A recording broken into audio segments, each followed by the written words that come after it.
கட்டாட்ச நாயகியாம் நெல்லை கனக மகாலட்சுமியாம் விடாது நமக்காய் அருள் புரிகின்றாள். தொடர்ந்து தனந்தான்யம் சந்தானம் சௌபாக்கியம் பெற்றிட தினமவள் திருவடித் தொழுவேரே. இன்றைய தினம் வரலட்சுமி விரத நன்னாள்.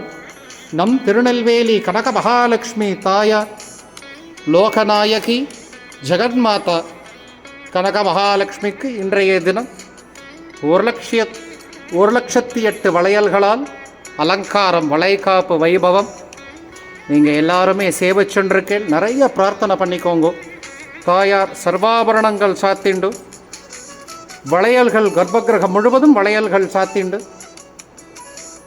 அனுக்கிரகம் செய்து கொண்டிருக்கிறாள். இன்றைய தினம் விசேஷ ஆராதனைகள், விசேஷ பூஜைகள், தாயார் நிவேதன பிரசாத விநியோகம் மிக விமர்சையாக நடக்கிருக்கிறது. இதை சேவித்து கொண்டிருக்கும், தரிசனம் செய்து கொண்டிருக்கும் அனைத்து பக்தர்களுக்கும் தாயாரின் அனுக்கிரகம், விவாக பிராப்தம், சந்தான பிராப்தம், சகல சௌபாக்கியங்களும் பெற்றிட தாயாரின் திருவடிகளை பிரார்த்திக்கிறேன். சனி மற்றும் ஞாயிறு இன்னும் 2 தினங்கள் அலங்காரத்தில் தாயார் தரிசனம் கொடுப்பாள். அவசியம் சேவிக்க வாங்கோ, பிரார்த்தனை பண்ணிக்கோங்க. ஜெய் கனக மகாலட்சுமி.